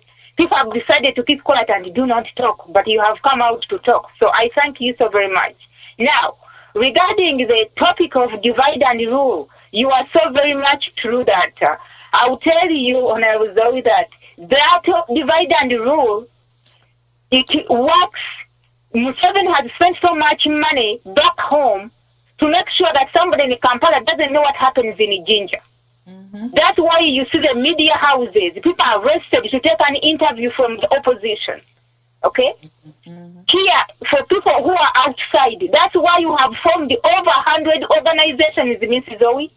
They break. We never get anywhere. Because every time they are infiltrated, okay? When the people say you are going the right direction, somebody come to confuse. Divide and rule is a very big topic. So, we have to really focus our minds and know who is the enemy, who are we fighting. But we have spent a lot of time fighting each other. Okay? You focus on your fellow person. Let me tell you, mistakes have done. People have done a lot of mistakes. For me, one thing Honorable Sejusa, what I have talked here on General Sejusa here is, don't tell people to forget what happened without coming out to tell them what happened and then bring a true apology. Okay? Nobody is perfect. Almost everybody supported Museveni at the beginning. People believed in him. If you turn and you point fingers, that would be wrong. Okay? So, we need to get this big snake out of the house. Okay? Because so long as that snake is in the saucepan, we will not cook. When we get it out of the house, then we can sit and settle our differences. And we say, okay, what happened here? Things like a truth commission. Okay? But instead, we have focused on blaming each other. You see an organization, you totally forget who the enemy is. Okay? And you focus on your fellow person. So, we will pray on that. We need to do everything we need to do because we need unity. We need to work together. But we have that problem, Honorable Zoe, and we need to focus on it. Not every time organization starts to do something going forward, confusion comes up. So divide and rule is big. And we have to be strong and have courage and fight it. Thank you very much, Ms. Brenda. Thank you so much, Dorothy. And Zoe, we're going to go ahead and take this one more caller that's coming in, and I'll let you address what Dorothy had to share and this caller here. Hey, caller, are you there? And welcome to Voice Uganda Radio. Yes, sorry, Simple again in London, and I came back just to ask couple of more questions, and I'll go off the phone. Okay. Honorable Zoe, I want to ask you a few questions. I mean, now you've joined Sejusa. Sejusa has got a very checkered record. You know, there's a lot of allegations about him, and I think Sejusa and Museveni, they're like twins. As far as that's the image I've got of them. Now, I'm not sure if you're again doing this to help your people, because you keep referring to going into making decisions, sort of compromising your values, just simply to help your people. Now, I'm not sure if you are doing the same to help your people. Now, I've heard you talk the two clips you did with Mr. Lemadi, and now you were saying you went to you keep saying Museveni uses the sectarianism, divide and rule. Now, I've heard you say you went and you saved some people, Rugbaras, from the safe house. Now, I assume there were other people in there who are not Rugbaras, but you saved the Rugbaras. Not Lugubaras alone. Not Lugubaras alone. My people are all Ugandans, my brother. Exactly. And she said that earlier too. Yeah, and she said that earlier.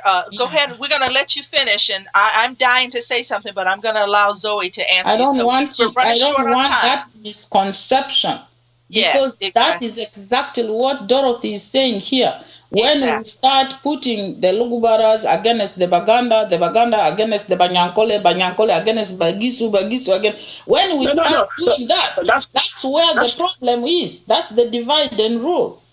Exactly. Go ahead. Go ahead, Mr. Sampala. Go ahead. No, I'm not a tribalist. Even I've got issues with my people. The Baganda always fronting Baganda issues, exclusively Baganda issues. I've got a problem with that. And I think this idea of people compromising their values simply to look after their people is a problem. My people, the Baganda, would join this man Museveni simply because they hated Obote. We are on the same page. We are on the same page, Mr. Sempala. What we call our people today, in fact, are all Ugandans. To me, exactly. Every Ugandan, irrespective of where he comes from, is my brother. I just want you to throw some light on Sejusa, because I think Sejusa is an elephant in the room. Sejusa has got a lot of luggage on him. I'll listen in and see how you explain to us why you've decided to follow Sejusa, a man with a checkered record. I mean, I wouldn't follow him. I wouldn't start my life with him. And we understand your question. We're going to go ahead and let I am not... Excuse me, I'm not following Sejusa. I'm standing up side by side with him. He is... You go and read murder in Uganda, an article which was written by somebody who is not Ugandan, who did a very good research. And I think Sejusa, spoke out in that article. And so this is the thing. We have to give people a leap of faith. And that is where Museveni succeeds. When you throw doubt on people, give them a leap of faith and give them the benefit of doubt. He will be the one with time the time will test him, and we will know. Because we can't know. We can't know if you are speaking out. You could also be an agent of Museveni. I'm not saying I'm not agent of Museveni. I wouldn't be anywhere near Museveni. That's exactly the thing. Said he wanted land which was unutilized in Uganda to be seized by the government for development. He said that. He wants private property to be seized. Mr. Sempala, you know, we have a saying in Lugara that, you know, when you sit on dirt, the black, we call them onrukundra, those black ants back in the village, it will sting your buttock if you have a bare buttock. And so sometimes we have to give people a benefit of doubt. He himself, I haven't met him since he came out. I've joined FUF. There are many other people in FUF. It's not just about Sejusa. There are very credible people, very many credible people, including him. So I think we should give him the benefit of doubt. And you are in London. You can meet him and challenge him on those issues. And he will be able to talk. From my understanding, he has been, at the time when they launched FUF, people said all the things you are saying to him. He was able to apologize and say, yes, we are all human beings. We make mistakes. Yeah, we make mistakes, but we're talking about lives being lost. But anyway, you've answered my question, and I'll free up the line and listening. Thank you. Thank you, Mr. Sempala. I just hope that you have understood what I'm saying, that we are all in this together. We are fighting a common enemy, and it is time we come together. Some of these things will be resolved, as Dorothy said, through Truth and Commission. You know, the Truth and Commission, which is going to be discussing all these things. And trust me, in Uganda, I don't know. There is no one who can make a decision except Museveni. And I'm very sure Sejusa, in his capacity, was not making those decisions as an intelligence officer by himself. Because you cannot bypass Museveni, whether it is, you have seen it, whether it is a small conflict in the village, those villagers have to come to him to resolve it. I remember at the time when we used to go and do cabinet in Gulu.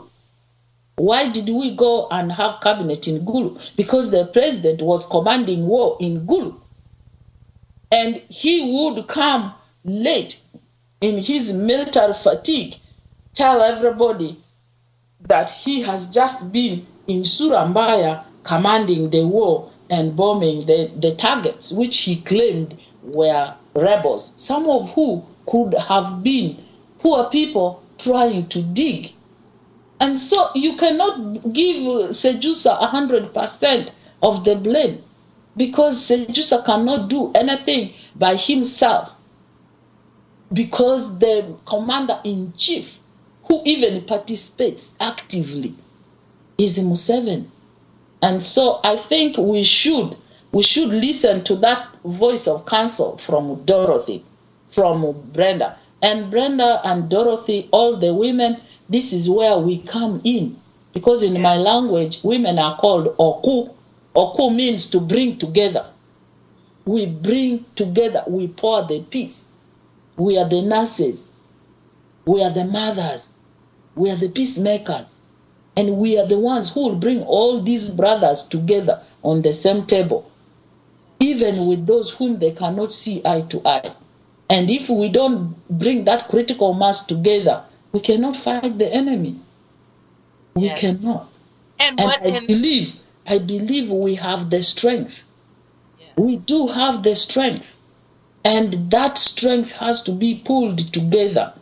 And if all of us do what we are doing today with Brenda, and all the other different organizations do the same thing, it will be easy to disempower this guy who thinks he's so powerful.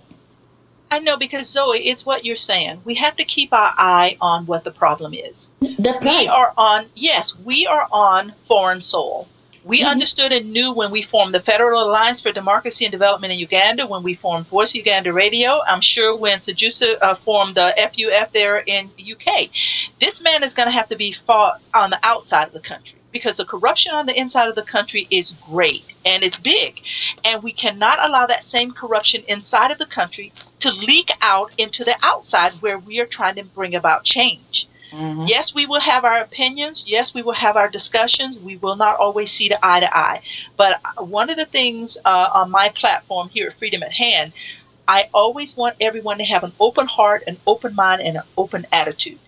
And listen. We will not shut down anybody. People have to vent. People have to talk. Yes. And I have said this again and again and again. Do I hate MUSEVEN for the bad things he has done to me? Absolutely not. Hate is a very strong word, and it consumes you. Do I despise him for the things he has done? Yes.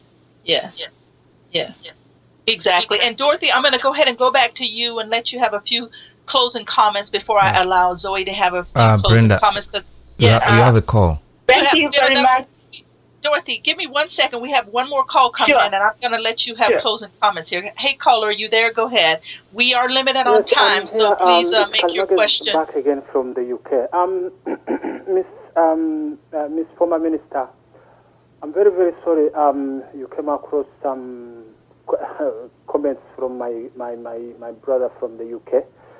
But, Miss Zoe, I just want to bring this to you. We Ugandans are suffering from inferiority complex, which has been brought by the regime. I don't know whether you are aware of that. The regime has brought fear into one another. The regime has brought division into one another. The regime has brought anything, because I came to the Voice of Uganda radio here and I told them about defection. Someone can come from the NRM and defect to FADU. We will not continue to see what he was doing in the NRM, and we continue to smear him in FADU, isn't it? Yes, and go ahead with your question, because we're running out of time. He's giving us a counsel. I didn't hear your name. Can you give me your name back again, sir? What I was telling is, Ugandans have to understand that Sejusa is here in the UK. Sejusa did something, but Sejusa, all along, he had cases that were pending in the NRA during the Bush War. Sejusa came out and fight the regime. So the people have to give Sejusa the benefit of doubt. Yes. The benefit of the doubt. And the other question I had for you, Miss Zoe, before I wind up, because I can see the time is ending. You mentioned that you were at your offices and you saw the protesters being dragged by the police. Isn't it? Imagine, Miss Zoe, a mere protester. So how do you expect us? Because the very first thing on the FADU, and this one I believe it, is education. But we must not rule out the use of force, because we are dealing with lions.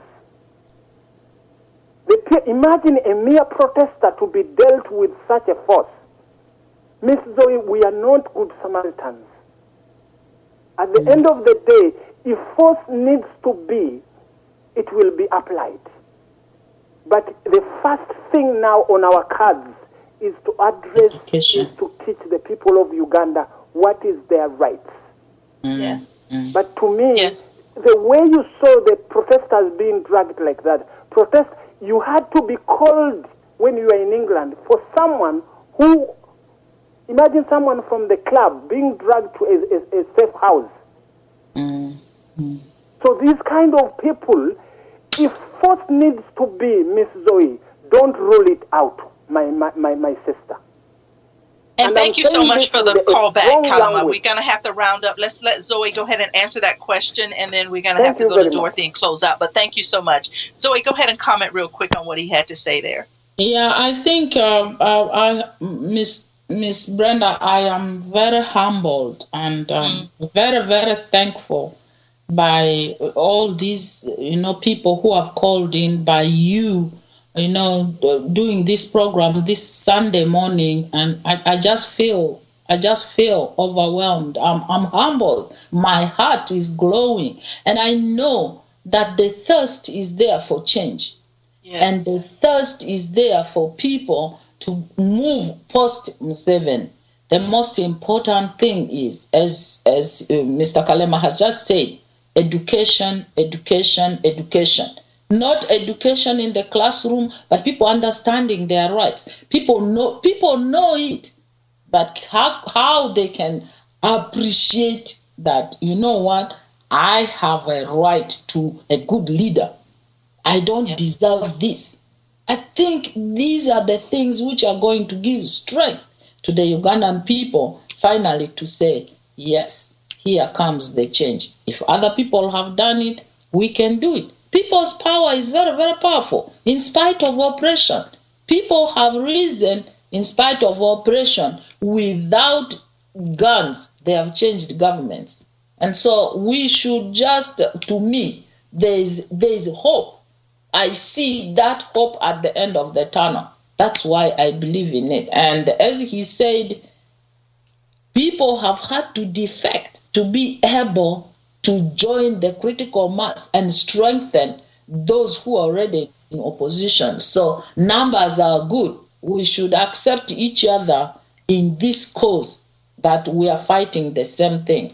And we should set our eye on the prize. Thank you, Dorothy. Thank you, all the callers. And I think... And we're going to go ahead and go to Dorothy real quick, Zoe, and let her have a few closing comments, and then I'll come back in. Go ahead, Dorothy. Thank you very much, Miss Brenda, and thank you very much, Honorable Zoe.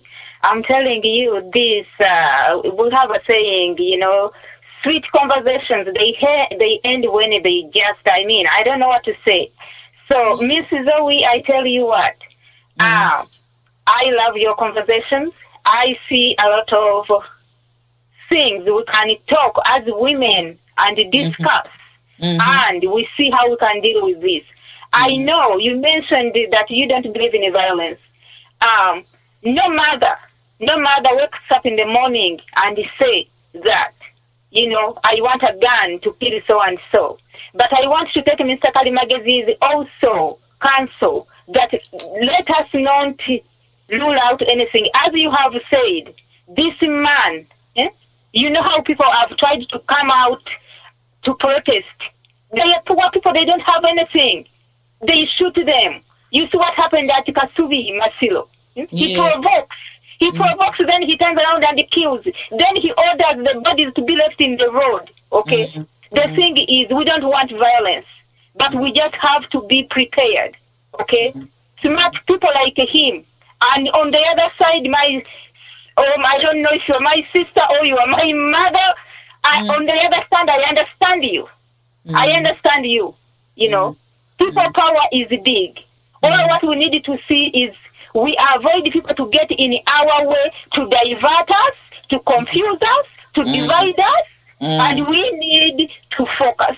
And I'm telling you, we will win. We will overcome. We will prevail. Yes, we will. So thank you very much, Miss Brenda.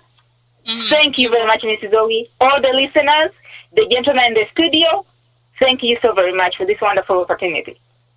Thank you so much, Dorothy, for calling in. I'm going to have to wrap up and close up our conversation, but Zoe will stay on the line until we close out here. Let me just close out by saying this. Zoe and the Honorable Zoe Zoe Bakoko and I met through the grace of God. And that grace will continue to move us forward. I, too, like Dorothy, am very thankful, as Zoe is as well, for all the callers that called in, all the comments that were made. We take all of those things very seriously, and we take them all into counsel. Because one of the things that you guys help us to understand is how people in the diaspora are feeling, how people want to tackle and how they want to look at the situations. You also give those who have to prove their innocence the chance to do that. It gives us what Zoe has done for us today is opened a door to help us understand that in Parliament, there are the discussions being made. There are the discussions being had about the corruption and what's going on in the government. But too many times their voices are being silenced. We need to hear and we need to know those things. My fellow Ugandans, these are things that empower us to move forward. They should not divide us to fall away from each other. If Zoe is able to share the information, inside information, that we had not heard and we were not able to be a part of, it has in every way strengthened us to move forward. Nothing that has been shared here today should weaken us in any way. It should empower us. Zoe has said, yes, she is a member of the FUF, and yes, she stood up to say the things that she had to say about the leader there. Let me say this. When you know better, you do better. Zoe and I just said that earlier in the program. We cannot point the finger at individuals and who they were able to save and who they were not able to save. What they did say and what they didn't say, because we have to understand that the power that ruled over them put them in positions to have to sometimes save their own lives. And, you know, to one of the callers made the comment that would you get on a bus that you knew was not safe to get you from point A to point B? Let me comment to that. I would get on that bus because the closer it got me to point B, I was one step closer than I was at point A. It may break down somewhere in the middle. I'll deal with that when I get to that point. But I'm not going to stand there and say I'm not going to get on because of, for whatever reasons. We are all moving in the same direction, my fellow Ugandans. All of us are moving in the same direction. And I thank you all so much for your patience, your kindness, your love, and your understanding for supporting me here on Voice Uganda Radio. I thank you so much that you have understood that it has taken me away from the radio station at times to travel on the behalf of the Ugandan people. There are private conversations being had all over the world. When the time and the opportunity comes to share these things with you, we will. The Honorable Zoe Bakoko will be on my program from time to time because there are certain issues that we need to discuss. Today was an open forum. We will have her back where we will discuss specific things, and that will be the topic of discussion, and we will not veer from it so that we can start to have the conversations that we need to have. Your calls are always welcome here at Voice Uganda Radio, and we thank you so much for being a part of it. My name is Miss Brenda. You have been tuned in to Freedom at Hand here on Voice Uganda Radio. Thank you so much again for joining us on this Sunday. God bless you and have a great rest of your Sunday. Thank you.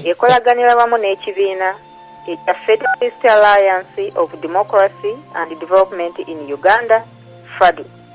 Ebigendererwa by'ekibiina kino kuzza mirembe, enkolagana ey'awamu, obwenkanya, okuggyawo enkola y'omwana waani, n'okusosola mu mawanga, okutulugunya, okulya enguzi, ebikudde ejjembe mu Uganda. Era kirwanirira okuzza enfuga eya demokrasiya mu Uganda. Ekibiina kino kye kisookedde ddala okukubiriza buli muntu yenna okukyegattako awatali kusosola mu mawanga n'enzikiriza oba ekitundu omuntu kyalimu mu nsi yonna. Kino kye kiseera twegatte tusobole okuzza obupya ensi yaffe Uganda edobonkanyizibwa. Buli eyandyagadde okwegatta ku kibiina kya FADU kuba ennamba eno 1-4-8-4 not 4-7 not 3-8 oba weeyambise email info@fadu.org. You are listening to Voice of Uganda Radio, the mouthpiece of all Ugandans, wherever they may be, to voice their problems without fear of any retribution. The Voice of Uganda Radio works in sync with FADU, the Federalist Alliance of Democracy and Development in Uganda. Vour is an organization that was formed to work as a platform for all Ugandans at home and outside, to work synergistically to liberate our mother Uganda from the ruthless invaders that have sucked it dry. Therefore, Vour invites all able Ugandans to act now and save the Ugandan humanity that is being slaughtered, destroyed, and robbed by a few people unworthy to call themselves Ugandans. Many people are crying for action in Uganda as they languish in misery. Vour echoes their cries by making the loudest alarm to everyone to join Vour, not tomorrow or the next day, but today. The number to join is 408-904-7038. The email is info@vour.org. Fellow citizens, we call upon you to practice resistance and protest against Museveni. We call upon you to oppose strongly the Museveni government, which is responsible for the downfall of Uganda. It is important to know that Museveni is afraid of the millions of people who are living for that day, for the light of day when Uganda will be liberated from his dictatorial regime. Fellow citizens, it's been 24 years of dictatorship. We should all know that at present our drive for freedom has already grown so strong that Museveni has already begun to change his tactics. We call upon people to participate, to organize silent stand-ins for a free Uganda. We call upon people to demonstrate that we're tired of him. We call upon governments in the United States of America and abroad, people in responsible positions, politicians, only to act in the service of peace, justice, and freedom for Uganda.